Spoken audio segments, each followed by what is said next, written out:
if any of the listeners are unfamiliar with what it feels like to feel like an imposter, it's all the I'm not enoughness. I'm not Hmm. good enough. I'm not smart enough. I'm not senior enough. I'm not experienced enough. I wasn't in this industry long enough. All those things. And really the reality of the imposter is only you can do that to yourself. No Yes. one else can do that to you. I mean, they can give you feedback. Well, we're looking for X amount of experience, but Hmm. wait until you get that feedback, because what most people do is they do it to themselves. All right, welcome back to Exploring Growth. Today, I have the opportunity to sit down with founder CEO Tiffany Hauser at Evolve. Tiffany is a leadership development expert and executive coach working with founders and CEOs on personal transformation. And today, we're going to talk about the personal growth side of building a company, specifically imposter syndrome, self awareness, knowing yourself to put the right people around you. I'm super excited about this conversation. Tiffany, welcome to the show. Thank you, Lee. And thank you to everyone who's listening. Yeah, I mean, this topic is one that hits very close to home for me personally. Every day can be a roller coaster. I hate to admit it. I'd like to think that I have a better handle on it. And sometimes I come to the realization that I just really don't. It depends on the day, which seat in the roller coaster I'm sat in. Um, and one day I can feel on top of the world, and the next day I feel like I'm not qualified to do anything, like let alone put a resume together. And I'm sure this is nothing new for you. No. So I'm curious that as we start at a high level, and we'll kind of work into some of these different aspects that you see working with leaders. What have you seen, when you work with leaders? Yeah, it's interesting. I love that term roller coaster because for me, I love a roller coaster. And that version of me that's younger, because just I think it was 2 years ago we went to like an amusement park, and the Mhm. roller coaster. I was like, oh my gosh, that was terrifying. And so, and it's the same thing. So for some people it can be thrilling, for other people it can be terrifying, and other people just completely opt out. It's not even an option. Yeah. And so when we think about the journey that we're on as leaders or founders, it is a roller coaster. There are highs, there are lows, there are twists, there are turns, there's everything in between, and there is a start and a finish. Um, Mhm. we tend not to think about the finish too often, Mhm. and for some of the entrepreneurial folks, you might feel like you're still in the beginning of it all as well. Mhm. But yeah, there is an evolution of it all as well, which is the purpose of calling my company Evolve, is that just as you explain, like sometimes you're on top of the world, the other times you're not feeling like you could even put together a resume. It depends where we are in the journey. And really, we support leaders with recognizing where they are currently in their journey, where they want to go next, because sometimes leaders tend to think about the final destination or the final, piece of the puzzle. And we're like, what piece goes next? Mhm. And the reason we approach it that way is so it doesn't feel overwhelming. So we don't feel doubtful, insecure, overwhelmed, whatever insecurity du jour pops up in the moment, so that we can manage ourselves, regulate ourselves, and really Mhm. activate that self awareness to its highest level, where we can be neutral, we can think critically, and we can actually solve, we can innovate, we can move whatever it is forward. So yeah, I love that roller coaster term as well, especially as we both are here in Florida and we have a big amusement park here. Yeah. Yeah, no, it definitely feels like that, and it doesn't feel like a roller coaster that is going to securely stay on the tracks. It feels like kind of like one of those old wooden roller coasters that you ride and you think, "Is this thing actually secure? What are the kind of regulations they have on this thing?" Oh It's my like gosh. you're going over a hill fast and there's no track.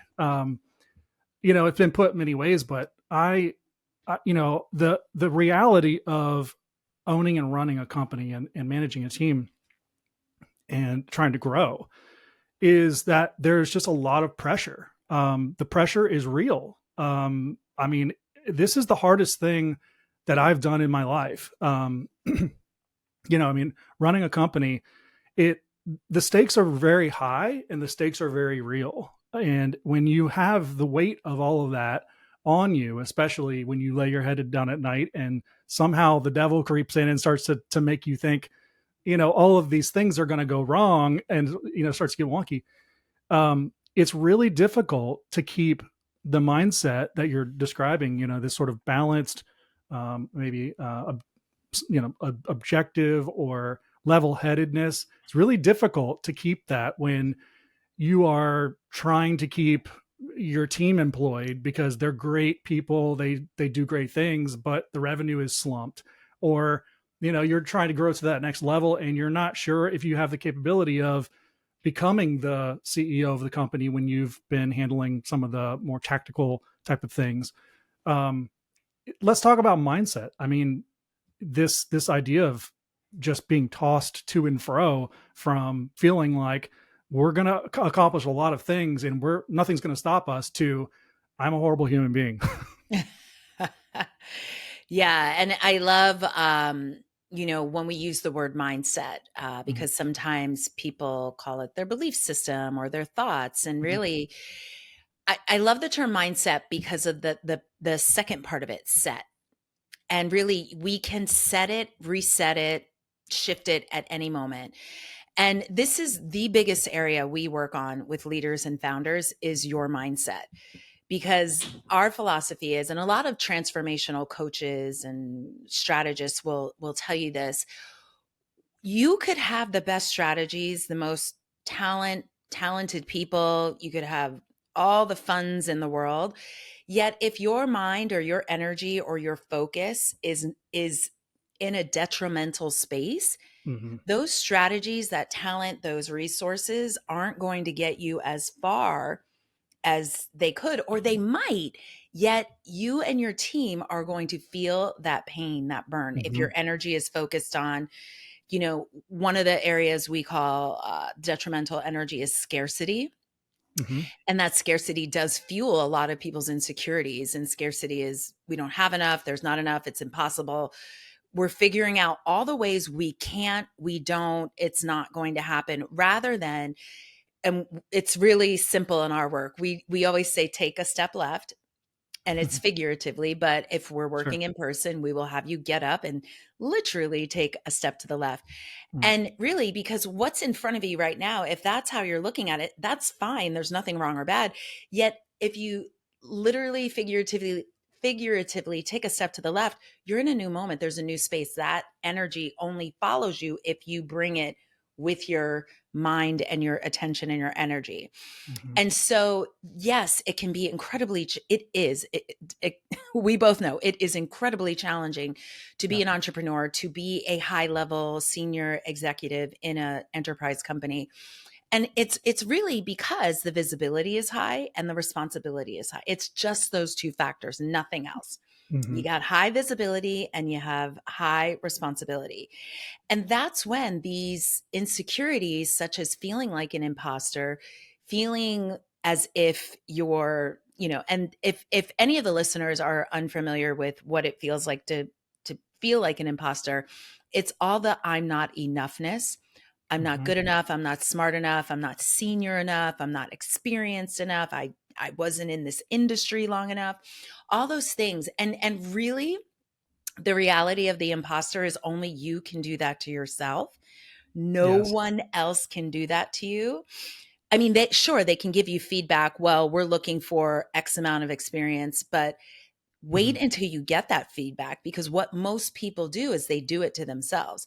They Yes. derail. So when you said the roller coaster can feel like you're not, Mhm. it's not sturdy or on the track, we're Yeah. derailing ourselves way more often than any of the actual feedback we receive, you Yes. know, could set us in a different direction.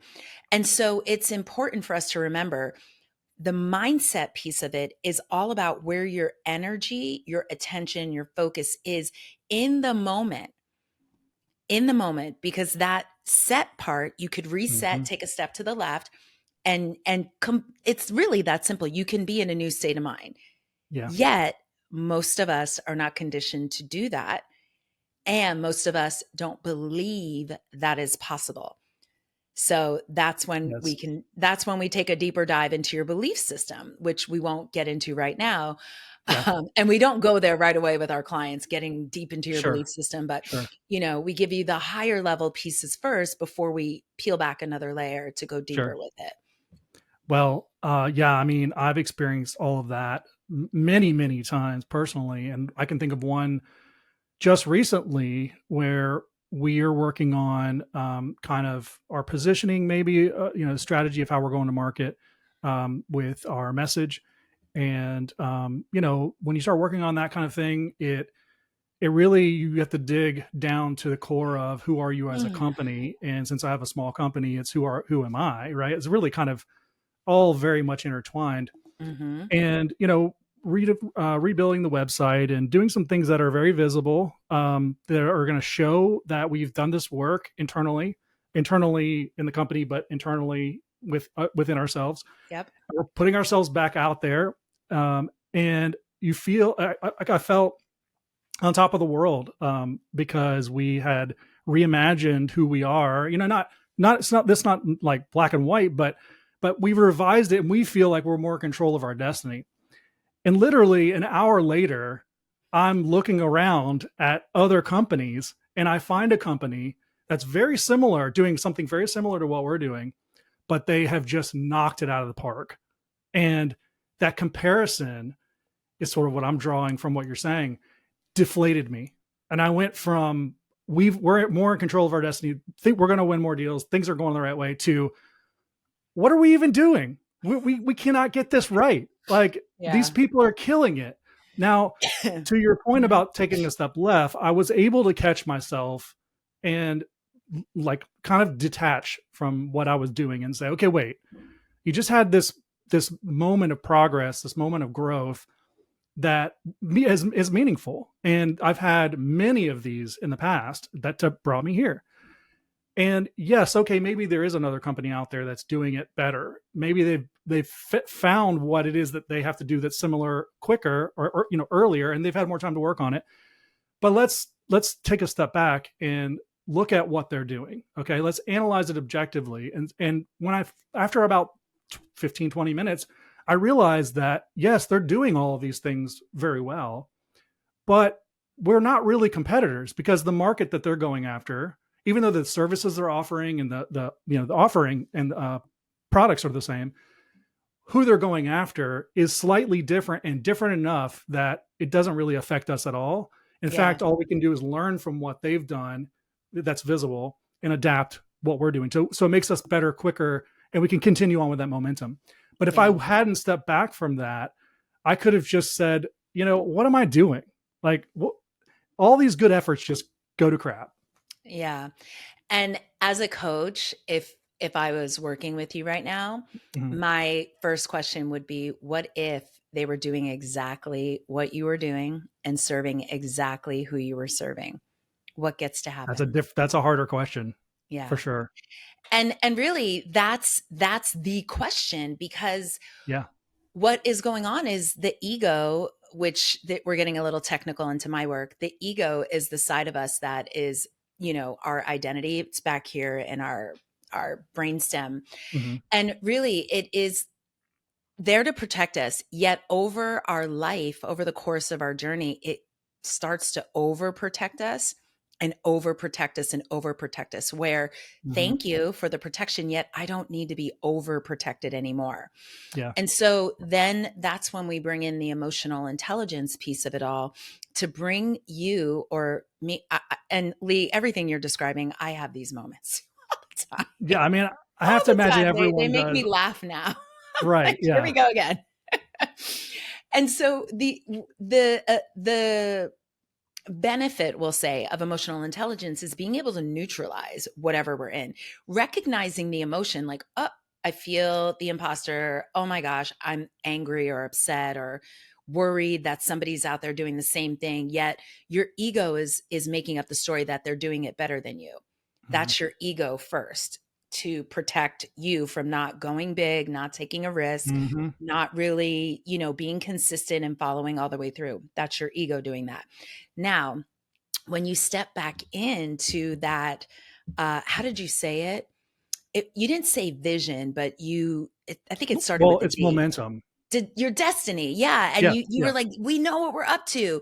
Right. And that your ego, when it saw that other website, it shifted you back center Mm-hmm. because it wants you to stay safe. It wants you to play Mm-hmm. small. It wants you to stay exactly where you are because it doesn't know what is out there waiting for you. It doesn't know what 2xing or 3xing or 4xing the business looks like yet. So Right. don't want to learn, don't want to adventure It's there. uncomfortable. It's unknown. I want to Yeah. stay right here.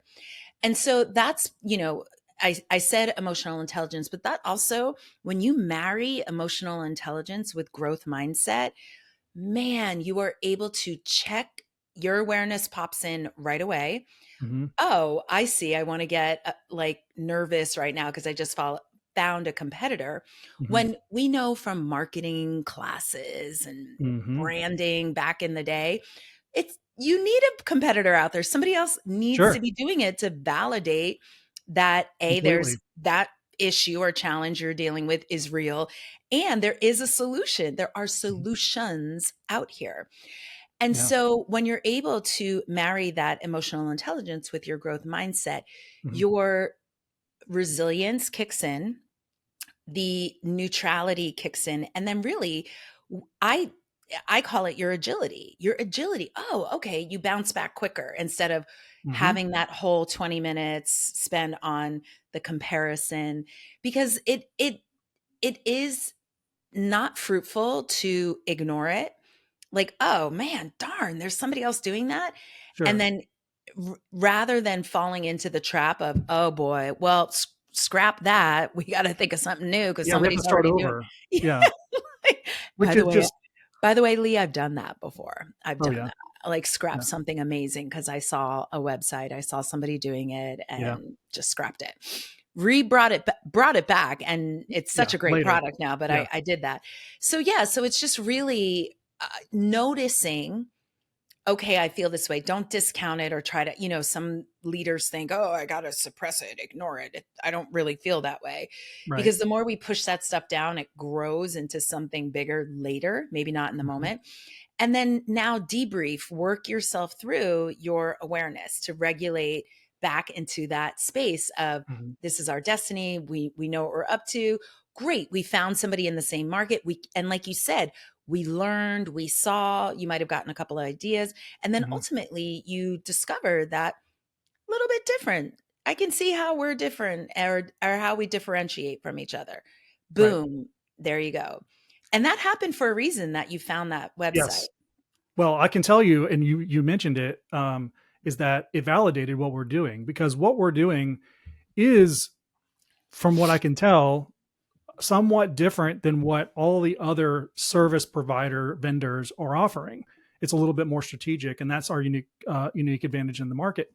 But it validated the fact that, oh, there is one other person that, at least that I've found, that's doing it in a similar way that we're doing it, which is makes me actually made me happy. I was having that conversation with a colleague of mine because I was kind of going through this whole train of thought of like, what is this all worth? And it came to me that rationalization of, oh wait, this is good because it validates that there's a market, assuming that they're doing as good as they say they're doing, there's a market for the way that we're presenting ourselves to our audience. So it empowered me. And in fact, the more I went back to it, I found that they weren't doing they did not have the core product offering that we have. So it actually looks like a potential buyer for us in the future, because we actually, since we're so aligned, it could be a strategic partnership down the future. Perfect. So instead of, it's almost like, what I'm taking from what you're saying is like, we get hit with these irrational thoughts, and we have to step back and look at it rationally. We have to look at it, in reality. Yep. And it's interesting because the roller coaster just popped back into my mind.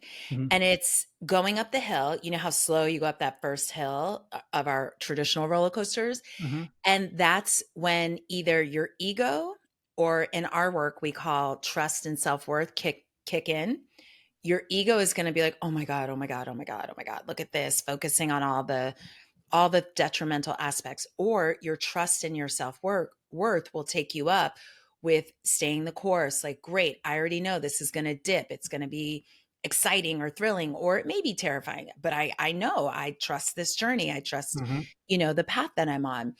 And really, the invitation I have right now for the listeners, and if anyone's watching, is just think of the story that both Lee and I shared. And I invite you to just think about, if you've ever done that, notice, go back and debrief that now on your own. Mm-hmm. And the debrief questions we use, like the basic ones we use with our client, is what's working about what I'm up to? Like, what's working about this? And then that fun second question is what's not working? Mm-hmm. So, and not about your strategy or Yeah. your product or your service, about how you are showing up, the way you feel, what's working right now. Okay, cool. I'm Mm-hmm. doing research. I'm looking into what we're up to. What's not working is the comparison Mm-hmm. piece is popping up for me. And I'm now starting to think, let's throw this all away, or I'm going to sabotage it in some way. And Yeah. then the next piece is what might be missing.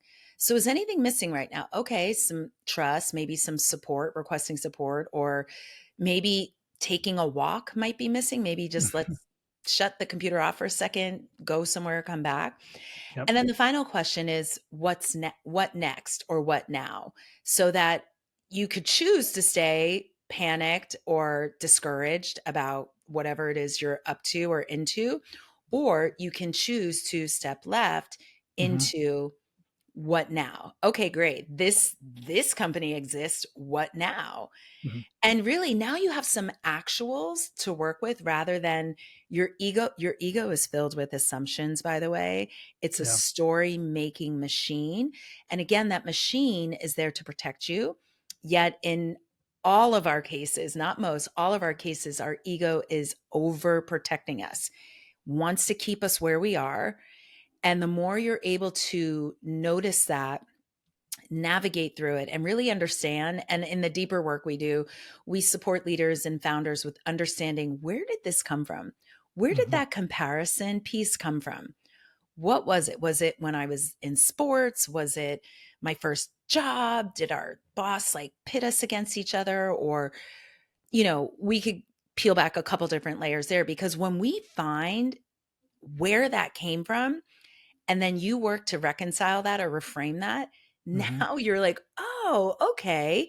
Your agility kicks in, your resilience, your trust, all of that, because you Right. realize, oh, that story started back when I was interviewing for companies. And when I used to sit in the waiting room, I'd see people and think they were better than me. And Mm-hmm. then I wouldn't get the job, and I'd validate, or I'd make that Yeah. story true. Sure. And all of that stuff is an assumption. You have no idea. And I Wow. work with a lot of people that are looking, to up level their careers. So they're on interviews, and they make up so many stories about why they didn't get the job, or what had them get called back on the finer. And it's so Yeah. funny, because one of the exercises I have them go through is get the actual, find out, Mm-hmm. because your assumption is most likely driven by your ego. And your ego, if your ego gets the actual, then it calms down. And when your Yeah. ego gets disproven with the real data, it calms down. Because that's what Yeah. we're doing. We're looking to regulate what you said, the irrationality. We want to regulate that. So we aren't, you know, feeling like the seatbelt's coming off in the roller coaster, or the harness is in, Yeah. the screws of the Yeah. harness are wiggling off. So Yeah. yeah, so that brought me back to our roller I, coaster. I like that. Yeah. And I like to get the actual because, been taught in sales in many years past where if you don't get the sale, it's going back to that prospect and asking them if they'll tell you why didn't you get the sale? Why did you buy from this other company? And try to get some proof to why. And a lot of times they'll be honest to a large degree and tell you why, because they've Yeah, already bought and there's no pressure. And that helps to make you a better salesperson. I Um, love that. I love but that. but I think going back to your framework of the three questions, I love the framework and I love the third question because it's actionable. What next? And it's powerful because you, in order to take an action of the next step, you have to almost go back to the first two questions. You almost have to go back to answer those before you can say what's next, because you have nothing to validate Yep. what is next. Yep. And it goes back to the mindset piece when you asked me that question in the beginning. We could Mhm. have the best tools, the best strategies, all the resources, but if our mind is still in the same detrimental space, our energy, we're not going to generate the result as fast or as Yep. quality as we want. And the same there, if we just try something different or try something new without really unpacking and processing the data, we might fall back into that trap. And really, that's another thing we coach around, is really slowing things down every once in a while. We're so used to like go, go, go, new data, new project, new deliverable, or pipeline isn't where we need it to be, revenue isn't needed where we need it to be. So let's do more, do more, do Hmm. more. And really, great, do more. Yet, are you doing it with the same mindset, the same strategies, or the same approach?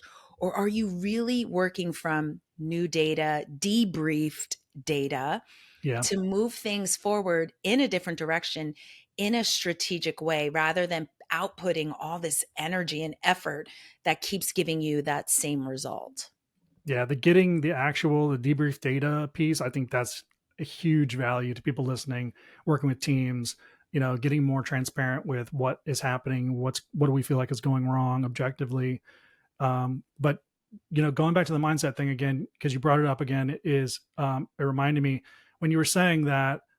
I think a lot of times, you know, company owners can or even team leaders can say, "I don't have enough. If I had this, then." And yes, you're right. The mindset kind of dictates in a negative way, but the opposite is true as well. Because a lot of times when people get into starting a company, their mindset is maybe even overinflated to a negative degree, but it's set right because they're saying, "I don't have what I need, but I'm still going to do X." And it's like I think along the way somewhere we get beat down so many times that even though you have made a lot of progress with that mindset, you start to lose it or it starts to degrade Yeah. or erode over time. And you Hmm. start to think that, and again, I think the comparison thing comes in. You're aware of what you're doing way more. The risk is more real, all of that. But you start to change into this mindset of scarcity versus I don't really, we don't really need this to move forward. There's a quote. I don't know if it's a stoicism quote, but it was talking about like basically you have everything you need to succeed, kind of along the lines of like the path will appear as you walk along it. Hmm. Um, and it's so true. If your mind is set right, these are the days that we're on the mountaintop. Then you can do anything. It doesn't matter what Yeah. you have or don't have. Yeah. But if your mindset is not set right, then no matter what you have, it's not going to be enough. Yeah. And there's so much there. There's so much there that I want to address and Yeah. talk about. Yet, the quote that you shared reminds me of what transformation is all about. And we work with companies that are into digital transformation, people transformation, all the transformation. Yet, when we look at our own personal transformation as a leader, as a founder, we wherever our energy and focus is, whatever it's on is what we're going to generate. It's Mhm. what we're collecting evidence on. So one of the most powerful questions I ask one of my clients when we're in a space of, okay, you might be falling into the scarcity trap or the limited belief trap, is what if?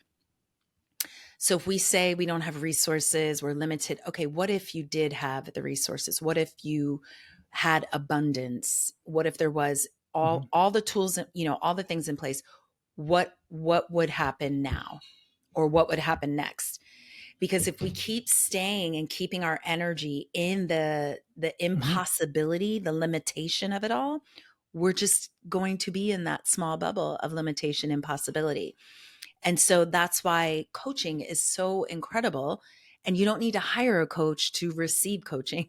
You Mhm. can simply ask anybody to ask you, they're called evoking questions.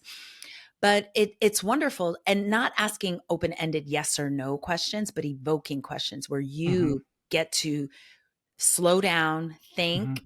think critically, because here's another question or another answer that people will say if, and this is when I know they're not thinking critically.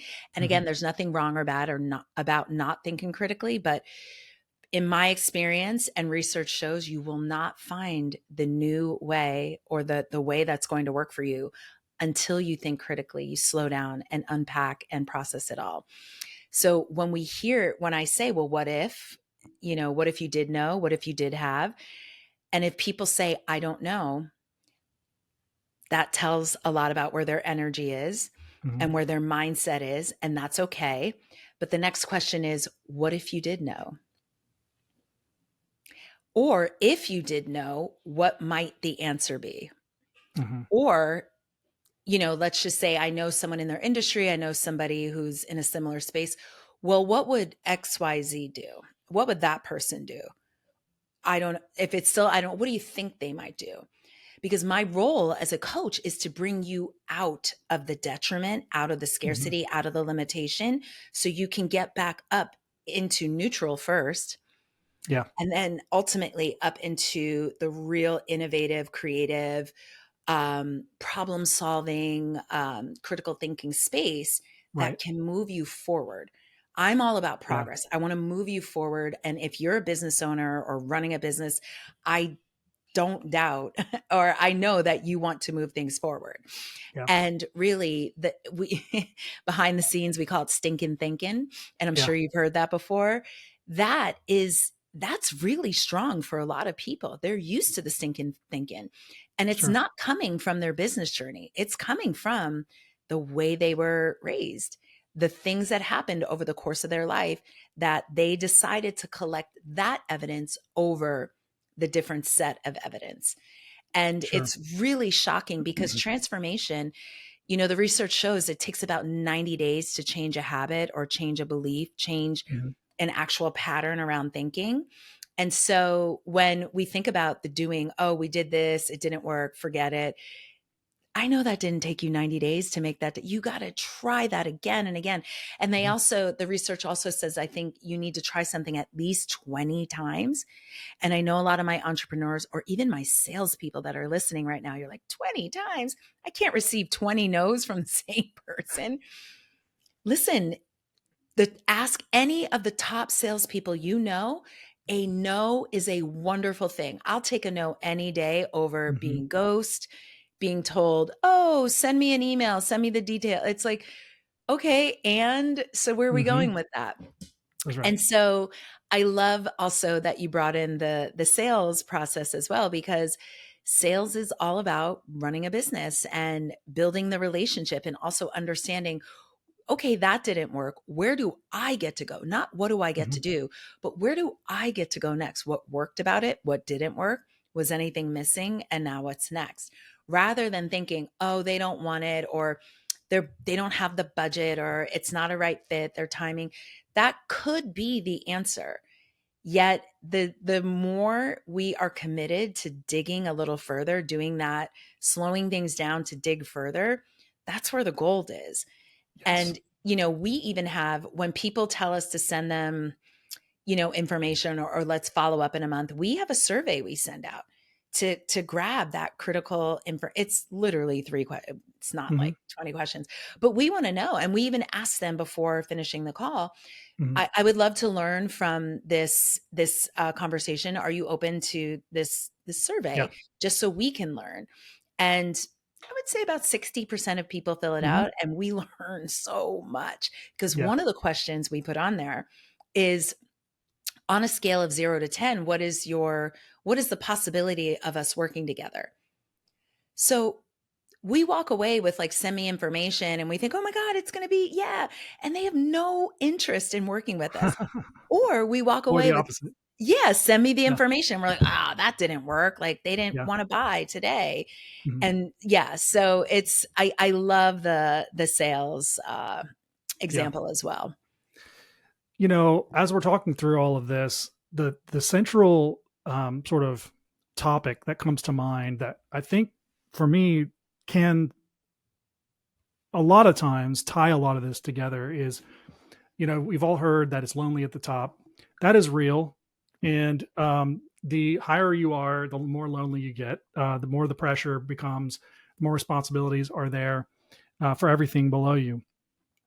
And so I'm curious to hear from you about loneliness, or this state of being alone as a leader, making decisions, the pressure that's there. Because I'm that's what I'm thinking about. That's sort of the undercurrent of all of this. Like, Yeah. for me to have the right mindset, it takes a lot of willpower and practice for me to be able to pull myself out of this sort of irrationality when it comes, and put myself back in, decision making kind of seat. um and I have to imagine that, well, not have to imagine, this, it's real. If you have maybe the right people around you that have been given the right authority or permission to speak into this right here, or if they haven't, it's a different thing. Or if you don't have the right people around you, how much does that play into, I mean, first it's the idea of being lonely at the top, but then second, it's who do you have around you, and what does that Yeah. cause you to go which direction? Yeah. And both, yeah, they are definitely related. And I have two quick stories about two different clients. And really, the first client, she was promoted to the global leadership team of her Fortune 500 company. And she took over the role of the person that was promoted up to the executive. I mean, that's how many people Sure. are like global executive. And Yeah. so she was doing one of her first presentations to the executive leadership team. Mhm. And her, is it predecessor, the person who you take over for? The I, successor. something Well, like she that. would be Like, the successor, yeah, yeah, and of that person. yeah, Yeah. sorry, her former boss. Yeah. Um, so he asked her a question, and really, she didn't have the answer. And she decided in that moment, her ego decided, Mhm. I am not smart enough. I don't deserve a seat at this table. Oh my gosh, I look stupid. Rather than asking him a question back, a clarifying question. Well, what exactly about this would you like to know about? And then really getting clear on, because sometimes someone asks us a question, we think we don't have the answer, yet are we both clear on what the question is? Mhm. Because sometimes we hear a question differently than what it's presented, or we ask a question differently than what we really are looking for. And so the coaching I gave her was, you're not going to have all the answers. So that loneliness comes, some of the loneliness comes for senior leaders is that they feel they have to have all the answers. I got to have all the answers. And so that puts me up here. And if I don't have all the answers, I fall down. Mhm. And so you self-inflict loneliness on yourself as a leader or a founder when you do that to yourself, when you think you need to have all the right answers or all the answers in general. And the coaching I gave her around that is to remember you are on a team. First, you are on this global leadership team. So if you don't have the answer, what do you think? Does anybody else in the room have any Mhm. ideas around that? Because sometimes when we're in these presentations, the presenter, anyone who has a question, sometimes we get caught up in just the presenter has answers, Sure. and we forget we're all sitting here as a team. Mhm. We're all working on this, if it's a team and there isn't Sure. like a vendor or someone coming in. And then second, also reminding you have a team. So you are not going to be the product or knowledge expert on whatever the question, every question that's going to be asked of you. So it Mhm. is very okay for you to say, that's a great question. I'm going to ask Joanne, who heads up that sector or whatever is going on, and Yeah. get the actual information because I want to make sure the numbers are accurate, or I want to make sure we got the most up to date information. Mhm. So rather than stewing in your insecurity that your ego is trying to protect you from, and really what I call that is not being honest, not being transparent. You're kind of like Mhm. now you're putting on, your performative. I'm just gonna Mhm. fake it. I don't, oh, well, and I know people that elaborate and start Yeah. BSing answers. Yeah. And so it's really about reminding yourself you're on a team, even as the leader, even as the founder, you are doing this with your team. And then the other example is a founder that I coach. She's, her company, I think they're in series A or B, Mhm. and there's over 100 people in her company. And yet before coaching with me, she would internalize everything that was going on and putting all the weight of the fundraising, the product development, the customer, the customer story, all of that. And then she's also the face of the company, doing all the PR appearances. And really, so she was putting all this weight and pressure on herself because she didn't want anyone to feel bad or worried about anything. When how is your Yeah. team, your leaders, how are they going to help you build Yeah. and grow this company if they don't understand what all of the things that are happening behind the scene, or Yep. letting you stay up in the founder CEO seat so you're not bogged down with what's going on with Mhm. accounting, what's going on with product, what's going on with marketing. Like you Sure. can't get that. So the point is, a lot of us leaders, a lot of us founders, we do this isolation to ourselves, which Mhm. has us feel lonely. And the truth is, if you are running, even if you are a solopreneur listening to this, you are never alone. You have people supporting you, whether it's your friends, your families, your customers. You have some sort of support team. We're never really just doing everything on our Mhm. own. And you could always reach out and ask somebody, hey, can I bounce this off of you? Or, hey, we had a bad day yesterday. I would love any insights, best practices. And that takes vulnerability. It takes Yeah. honesty, transparency, and stop putting yourself up there on this tower of needing to have everything right. And, if I don't have it all right, it's weak. I'm not a good Mhm. leader. I'm not a good founder. Because actually, the reverse, the opposite is true. When we keep ourselves at this tower, yet we're actually slipping down this like terrible slope, Mhm. we're not doing or We're creating not being any honest with value. ourselves. Yeah. And there's no value being created. Right. And then I've seen that over and over again turn into toxic leadership, where Mhm. now I'm going to project out all my fear and all my worries out onto you, Yep. i.e., I've the seen it team. too. And now I'm going to grind you. I'm going to overwork you. I'm going to, put these expectations in a place that is just not even unrealistic. It's just Yeah. upsetting to people. So, Yeah. yeah. So that loneliness, most of it is self inflicted. Yeah, that's really good. And a couple thoughts. One is, it seems like what we're needing to practice is balancing confidence with humility in these situations that we're in, right? And I think if that is what we're practicing in those situations of working with a team, I think that the negative that is happening there, apart from it sliding into toxicity of your ego getting overinflated because you feel like you have to have all the answers, you become the bottleneck. There's a lot of negative things.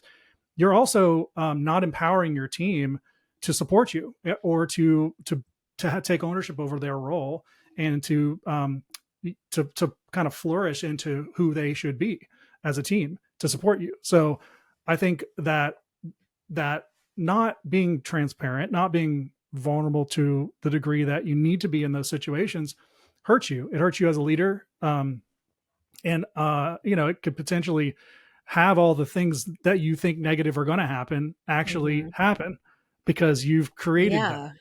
And it ripples out. Right. So the way you show up has a high tendency for your people and your leaders to show up the same way.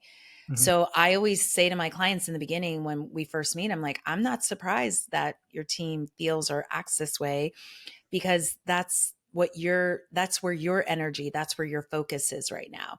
So Hmm. if you think they're underperforming or they're not that's coming from you. It's not coming from them. And that Yeah. stings when leaders and especially founders, when they hear that at Yeah. first. Yet there's a whole framework underneath that, Hmm. because what I'm doing as your coach is unearthing or rattling, if you will, your ego. Like, we don't need this. We don't need this overprotection, Yeah. because in your overprotection, you are not rippling out what you do want, because you're too focused on what's not working, who's not performing, rather than stepping left, holding them in a new space. Okay, what else is, this is not working over here. What else is available? And then the great thing about stepping left, there's an infinite amount of left steps to take. Why it's step left, I don't know, but in Yeah. transformation, we step left. As a lefty, I dig it, but Was that from the Beyonce song or to the left? no, Oh, no, okay. not at all. The work that I study, it's been around for like 48 years, Yeah. transformational leadership. Yeah. It's just stepping left. I don't, There you maybe go. that's because forward we go this way, Yeah, that's right. You got to go to but the then, side. when I think about reading, we go to the right, but that's Yeah. American reading. Well, But so you're really detaching if you go to the left. there you go, Lee. Okay. So there you See, go. There, I already have you in an, we're jiving in a new that's right. space. I love it. Hey, this has been really, really good. And as we wrap up here, I wrote a note in when we had met originally to plan for this episode, and I wanted to share it and get your thoughts on it before Hmm. we wrap up. And you said that everything starts with the leader being grounded in their self worth and trusting themselves before they can extend that to their team. And I feel like that's very powerful because of all the things we've been talking about. Um, if you are unsure of yourself, it's going to extend to your team and they're going to become unsure of 100%. themselves. The biggest bottleneck I see when I go into companies is the leader themselves. They're Yep. the ones that are standing in front of themselves and therefore in front of the company. It takes a very special person to be able to have that mix of confidence and humility and vulnerability and all of these things and constantly be putting themselves on the firing line and practicing this daily. No one has it from birth. It's all gained over time, just growing personally. um, but yeah, I mean, I think the way you said that, it was very poignant. Yeah, and if we go back to the quote, I think from Stoicism, Hmm. everything we want, we already have. Everything we Yeah. need, we already have. Right. That that philosophy means we have everything we need. So in my work, it's about peeling back and unpacking the Hmm. detrimental thoughts and the detrimental mindset that has the roller coaster always feeling Hmm. like unstable, or like, shoot, it's this is going to be the ride where we're going to fall off. Yeah. um and really, as I mentioned before, as we go up, the slow up, which is a lot of times we're usually on the slow up, the Hmm. slow ride up. And so that is a choice. It is a conscious awareness choice. It is starting from the depth of your belief system, but it is up to you with that resilience and that agility and that Hmm. critical thinking to keep it up in your awareness, to choose trust, choose your self worth. Nobody is Hmm. taking or giving you your self worth. And really, I don't think we address self worth, but self worth is really your innate belief in yourself. So nobody can take your value or your worth away from you except you. Hmm. And really, that's self worth is birthed, trust is birthed from your self worth. And I always say, if you interview me, writing books, all that stuff, trust is the number one like skill or Hmm. characteristic we could ever have, or quality we could ever have as a leader. Because being a leader is being in relationship with, it's being in relationship with myself or Hmm. self, being in relationship with my people, and that people piece, your team, your colleagues, your customers, your market, and then being in relationship with the external factors that, Hmm. you're a part of. And really, what is the number one thing we know all relationships are built on? It's trust. Hmm. Yet if we are not grounded in our self-worth and we compromise it with comparison, perfectionism, overworking, people pleasing, and busyness, procrastinate, I mean, there's so many, but those are usually the Yeah. top five, Oh yeah. six. We're doing these things to ourselves. And so I come across so many leaders and founders who want to constantly, what could I do? What could I do? And I'm like, how about I ask you a couple questions and we'll see? Because there is no templated formula for people. There's a framework that we have, but Sure. there's no single way or one way, because we're all so different. And I don't know where your insecurities Hmm. or your stuff, if you will, is coming from. I don't know what Mhm. the stories your ego is making up about him. And it's such a fun journey, Lee, when we go on I these bet. engagements with people, Yeah. because yeah, some of it stings in the beginning, but then there's Sure. like this relief, and then it becomes fun when you're like, Mhm. oh, I see what my ego is trying to do. I Mhm. see what my ego, like, always, like, the go-to, the autopilot. Mhm. And then you have the tools to bring yourself back up into your awareness and say, Yeah. okay, I'm going to choose something else. I'm going to trust myself right now, or I'm going to trust this other person, because trust is contagious too. You can't expect your people to trust you if you Yes. are not trusting you. 100%. Very well said. Thank you so much for coming on. This has been amazing, as I always knew it would. Enjoyed our introduction call, and of course enjoyed this. There's so much more that we could talk about, I know. So we'll have to revisit this later. If I want to send someone your way, everyone who's listening, where should we send them? Yeah, thank you. Our website is evolveeq.com, and our what we've been talking about today is our self-worth advantage framework, Hmm, which you could also find at selfworthadvantage.com. And you could also find me on LinkedIn. I'm on LinkedIn almost every day. I love there you go. LinkedIn. There you go. Have you started using the video platform on the mobile? Not on mobile, but and it's funny because I had one of the moments where I was like, forget it all. I'm done with it all. I Yeah. did a LinkedIn live event last Yeah. week, Yeah. and boy, did we have some tech issues. And, Hmm. for the listeners out there, when you're a founder or a leader, usually it's the technical stuff, like tech issues, that Yeah. you want to throw it all, the baby away with the bathwater, as they Yep. say. And I Yep. was like, Yep. Yep. literally 15 minutes before going live, I'm like, oh my God, nothing's working. So I've been yeah, there. so the Yep. video piece is next. Awesome. That's awesome. All right. Yeah. Thanks again. And we'll have to have you back to dig into this deeper. Yeah. Thank you, Lee. And thank you to everyone listening today.